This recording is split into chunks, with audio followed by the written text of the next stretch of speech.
Waitress donated blood to a dying stranger. He returns as a billionaire with a proposal. Before we go further, please ensure to like, share, and subscribe for more interesting stories like this one. The rain hadn't stopped for hours. It tapped relentlessly on the windows of Miller's Diner, a tiny place tucked between shuttered storefronts and flickering neon signs. Inside, the smell of burnt coffee lingered. A broken jukebox in the corner sat silent. Emily moved like clockwork, clearing plates, topping off mugs, scribbling down orders with a forced smile. At just 25, she wore the exhaustion of someone twice her age. Her sneakers squeaked across the greasy floor, her apron stained from the double shift she couldn't afford to turn down.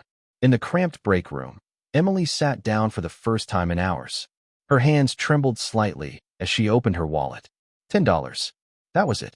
Rent was 3 days late. Her phone buzzed with a text from her landlord. Last warning. She shoved the wallet back into her apron, massaging her aching feet. Another night, another round of silent battles. Then came the sirens. At first, she thought they'd pass. But they grew louder, closer, until a figure burst through the diner doors, soaked in scrubs, panic written all over her face. "Please," the nurse cried out. "We need help. There's been a car crash just down the street. Critical condition. We need AB negative blood. We're out, and the clock's running." The diner fell silent. Customers looked around awkwardly, no one moving. The nurse scanned the faces, desperation mounting. Emily stood. "I'm AB negative," she said, stepping forward without hesitation. The nurse blinked. "Are you sure?" "Yes." She didn't stop to think about it. She grabbed her coat, followed the nurse out into the rain, and climbed into the waiting ambulance. The ride was short, tense, filled with the sound of medical chatter. Emily said nothing. She didn't need to know who the person was. All that mattered was that someone needed her, and she could help. The hospital lights were harsh, fluorescent, sterile. A nurse quickly guided her to a small donation room, prepping her arm while explaining the process in a blur.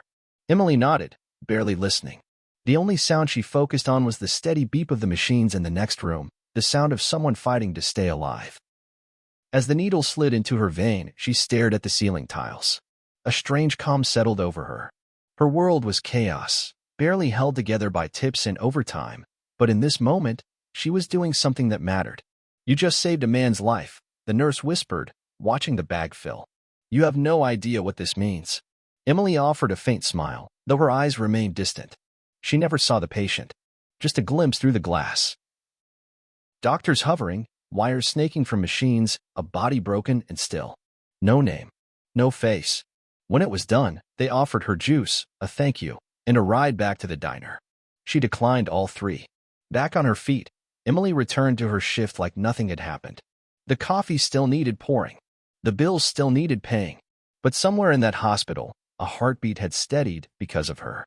The days bled into each other like smudged ink on a worn receipt. Emily was still at the diner, still juggling plates and pretending everything was fine. The rain had stopped, but the clouds lingered. The regulars came and went with the same indifference, muttering orders, leaving crumbs, and tipping just enough to insult. Her smile was mechanical, her movements practiced. Behind the counter, she refilled coffee with the grace of someone used to being invisible. At home, things were worse. Her landlord slid a final notice under the door with a red ink deadline. Her fridge hummed, nearly empty. Her little brother Josh called one night, his voice soft with hope and worry. "They're raising the school fees again," he said. "Mom says don't worry, but I don't want to drop out." Emily promised she'd handle it. Then she stared at the ceiling until sunrise, wondering how. Meanwhile, across the city, in a world built from silence and silk, a man opened his eyes. Nathan Cole, 42. Billionaire, reclusive, powerful. His chest was wrapped in fresh gauze, his breath shallow. Machines blinked beside him like city lights in miniature. An assistant leaned close, whispering, "You flatlined. If it weren't for a last-minute donor, you'd be gone." "Some waitress," they said. She vanished after giving blood. No name, no reward. He stared at the ceiling, much like Emily had, but with different regrets. Life had flashed before him, and it was empty. No legacy, no connection, just numbers and noise. And now, someone had saved him. A stranger. He wanted to meet her, to thank her, to understand why. "Find her," he ordered. "Whatever it takes." From that moment, quiet gears turned. Private investigators began their work. Medical logs, diner security footage, donor databases. One by one, the pieces started to fall into place. She hadn't left a name, but her uniform had a logo, and her face had been captured in a blurred clip entering the hospital. Back in her cramped apartment, Emily wrapped leftover pancakes in foil and counted change. The rent clock ticked louder each night. Still, she held it all together, the brave older sister, the reliable waitress, the girl who'd given blood and expected nothing in return. She didn't notice the man in the black car parked across the street. She didn't see the flash of a camera as she walked to work. She had no idea that the man she saved was alive, or that he had already seen her face. Nathan watched her through tinted glass, struck by how ordinary she seemed, yet how deeply she moved through the world with quiet strength. She had no idea she'd changed his life.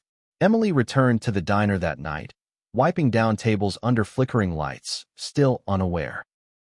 But her life, though it looked the same on the surface, had already started to shift.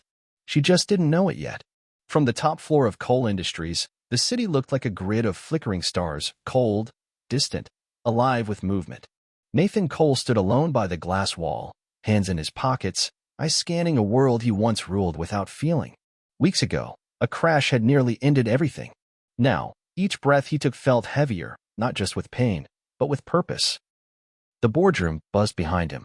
Suits shuffled, voices clashed, numbers flew like missiles.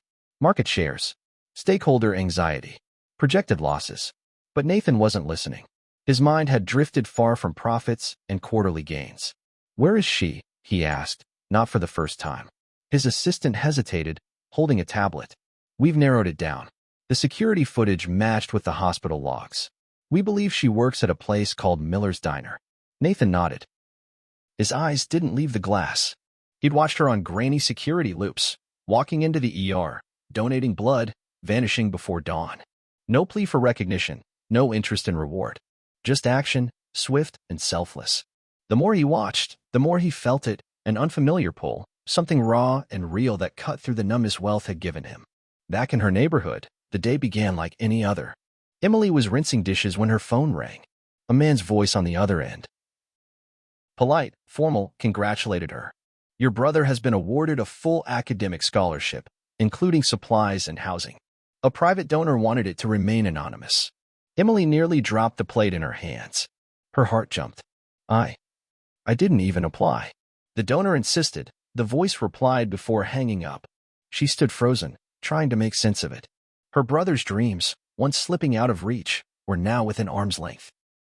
Miles away, Nathan watched her stunned reaction through a monitor in his office. A camera hidden in the diner's awning had captured the moment. He saw her cover her mouth, tears springing to her eyes, confusion etched into her face.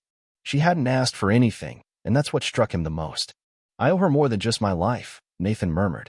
"I owe her the truth." He turned away from the screen, but revealing himself too soon felt wrong. Would she even believe him? Would she think it was all a setup? He made a choice. "Send a car," he said. "Tell her she's been offered a business opportunity. Don't mention me." A black sedan rolled up to the diner that evening, polished and silent. The driver stepped out, handed Emily an envelope with the time and address. She stared at it, uncertain. Inside his tower, Nathan returned to the glass. He watched the skyline, but his thoughts were with the girl who gave without knowing. And who, without meaning to, had changed something inside him. Not just gratitude. Not charity. Hope. The car was sleek and silent, the leather interior untouched by time. Emily sat rigidly in the back seat, her hands folded in her lap, eyes flicking between the passing city lights and the crisp envelope she'd tucked into her purse. A job interview, they said. She didn't remember applying, but when you're behind on rent and barely affording groceries, questions take a back seat to opportunity. The car stopped in front of a high-rise that looked more like a monument than a residence. She stepped into the elevator, feeling the weight of her worn shoes sink into marble floors. As the doors opened onto the top floor, she was met with glass walls, golden light, and the glittering skyline stretching into forever. A man stood by the window, dressed in effortless elegance, his presence both commanding and oddly gentle. He turned and smiled. "Emily," he said, as if her name tasted familiar. "I'm Daniel. Not Nathan. Not a billionaire. Just Daniel." She nodded cautiously, stepping into a world that didn't belong to her. They sat across from each other in a space that felt too quiet, too large. He didn't offer a resume or list expectations. Instead, he asked about her, things no one ever asked. What did she love? What scared her? Why did she give blood to a stranger? Emily shrugged. Because someone needed help. That's all. He studied her, not with curiosity, but with reverence. No hidden agenda. No expectation. Just listening. Over the next few weeks, the invitations continued. A rooftop garden lunch. A quiet bookstore tucked away from the world. Homemade dinner on a balcony. Each time, Emily wore the same 3 dresses in rotation, never questioning why she kept saying yes. With each meeting, the air shifted. Their laughter grew easier, silences less awkward. She teased him for knowing nothing about bus routes. He admired her ability to find joy in paperbacks and black coffee. The walls between them blurred. Yet something gnawed at Nathan, still calling himself Daniel. Each moment they shared made the truth heavier. He wasn't just some man she met in a tower. He was the one she'd saved. And she didn't know. Every time he looked at her, he saw more than kindness. He saw the life he never knew he wanted. But he also saw what it would cost to tell her who he truly was. One evening, as they watched the sun melt into the city's edge, Emily glanced over, sensing his distance. You ever feel like you're pretending to be someone else? She asked, half joking. He swallowed. Every day, he said quietly. She smiled, thinking it was just banter. But for Nathan, it was the truth slipping through. He could see the future in her eyes, but the lie between them stood like glass, clear and ready to shatter. And yet, despite everything, he wasn't ready to let her go. Not yet. It happened by accident. Emily hadn't meant to see it. She was flipping channels at the diner, waiting for the night crowd to thin, when the news anchor's voice caught her attention. Billionaire investor Nathan Cole seen at last night's gala, marking his first public appearance since the near-fatal crash last month. The screen lit up with flashes, cameras, tuxedos, gold chandeliers. And there he was. Daniel. Only, he wasn't Daniel. He never was. Her chest tightened. The room spun a little, not from surprise, but from the sharp sting of betrayal. The man who'd asked about her dreams, who listened like no one ever had, wasn't just a stranger. He was the man she'd saved. And he never told her. She didn't wait. She left the diner early, stormed into his tower unannounced. The receptionist barely had time to react as Emily pushed past the elevator doors, her heart thudding louder than the city below. He was alone in the penthouse, staring out at the skyline, as he often did. When he turned and saw her, he froze. You lied, she said, voice tight. All this time, you lied. Emily, was this some social experiment? Find the waitress, play the part, then disappear once the guilt wore off. No, he said quickly, stepping forward. It wasn't like that. Then what was it? Nathan paused, struggling to find the words that had always come so easily in boardrooms but now tangled in his throat.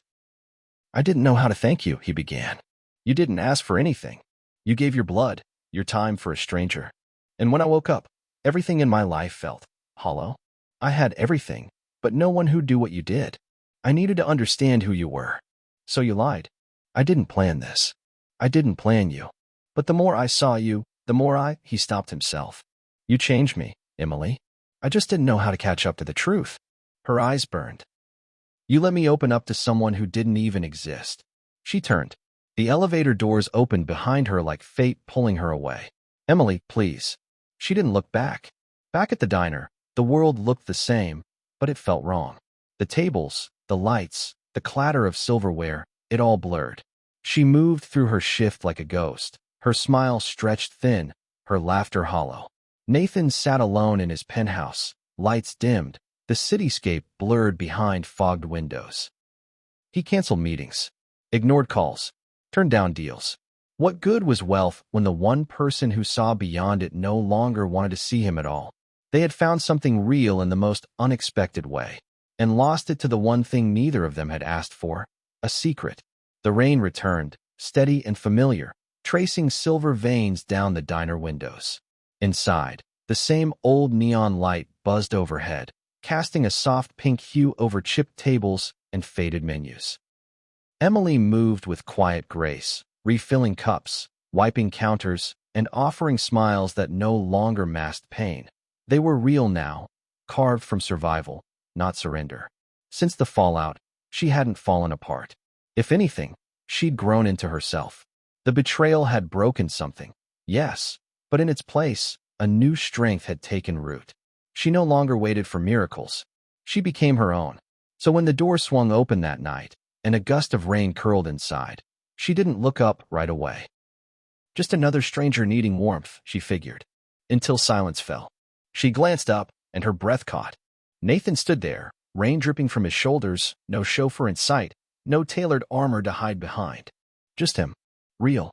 Stripped down to the man she'd once laughed with, once trusted. Her heart skipped. He stepped forward slowly, as if afraid any sudden move might send her running again. In his hands wasn't a ring box, but an envelope. He placed it gently on the counter between them. "I won't waste your time," he said, voice steady, eyes searching hers. "I didn't come to beg. I came to give you what was always yours." Inside the envelope, a deed, her family's home, no longer under threat.